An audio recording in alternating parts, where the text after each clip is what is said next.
18 मई 1974, राजस्थान का रेगिस्तान, पोखरन का सुनसान इलाका।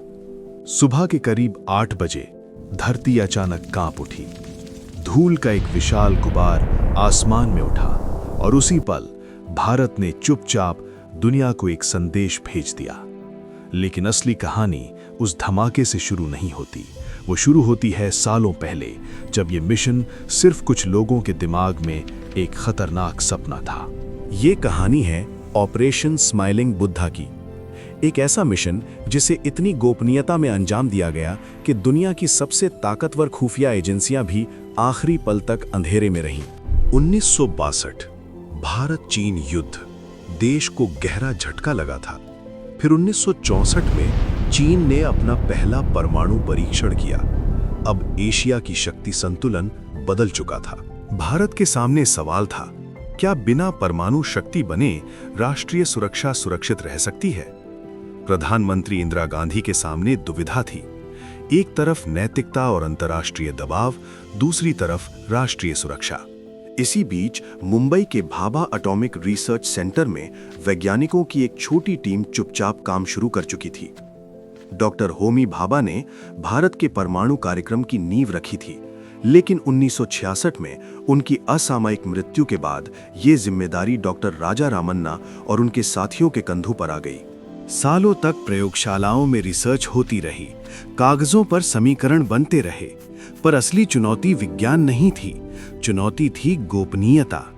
अमेरिका की खुफिया एजेंसी CIA के सैटेलाइट्स दुनिया भर की गतिविधियों पर नजर रख रहे थे। सोवियत संघ भी चौकन्ना था। परमाणु परीक्षण छुपाना लगभग नामुमकिन था। फिर भी भारत ने फैसला कर लिया। 1972 में इंदिरा गांधी ने वैज्ञानिकों को मौन स्वीकृति दी। कोई लिखित आदेश नहीं, कोई सार्वजनिक घोषणा नहीं, सिर्फ कुछ लोगों को पता था कि भारत अब पीछे नहीं हटेगा। मिशन का कोड नाम रखा गया स्माइलिंग बुद्धा, क्योंकि परीक्षण की तारीख बुद्ध पूर्णिमा के आसपास रखी गई थी। एक शांत नाम, लेकिन इसके पीछे छिपा था शक्ति का विस्फोट। पोखरन को चुना गया, रेगिस्तान का वो हिस्सा जहां आबादी कम थी, लेकिन असली काम जमीन के नीचे होना था। सैकड़ों फीट गहरा शाफ्ट खोदा गया। काम रात में होता, दोपहर में मशीनें ढक दी जाती ताकि सैटेलाइट से कुछ न दिखे। वैज्ञानिक फौजी वर्दी पहनकर आते जाते ताकि शक ना हो।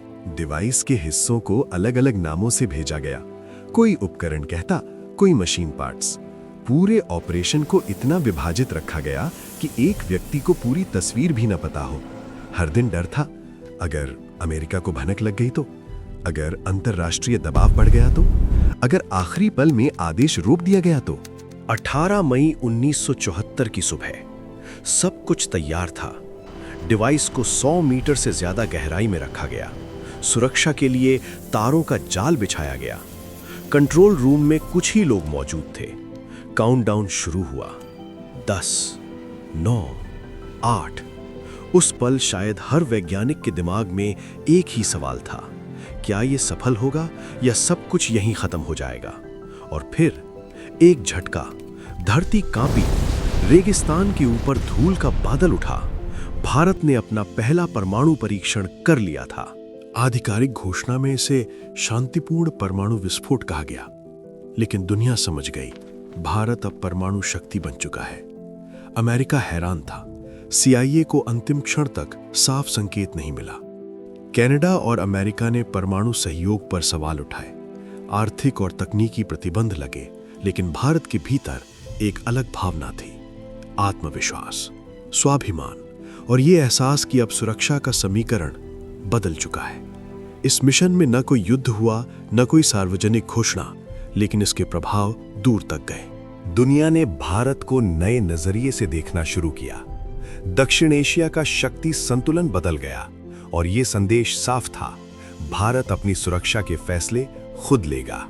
फिर भी सवाल बाकी रहे, क्या ये कदम जरूरी था? क्या इसके बिना भारत सुरक्षित रह सकता था? क्या इसने भविष्य के परमाणु हथियारों की दौड़ को तेज किया? इतिहास इन सवालों का जवाब ढूंढता रहेगा, लेकिन एक बात तय है, पोखरण की उस सुबह रेगिस्तान में उठी धूल सिर्फ रेत नहीं थी, वो एक राष्ट्र की इच्छा शक्ति थी, जो चुपचाप बिना शोर अपनी ताकत साबित कर रही थी। ऑपरेशन स्माइलिंग बुद्धा सिर्फ एक परमाणु परीक्षण नहीं था, वो एक संदेश था कि जब सुरक्षा और सम्मान की बात हो तो कभी-कभी इतिहास भी चुपचाप लिखा जाता है।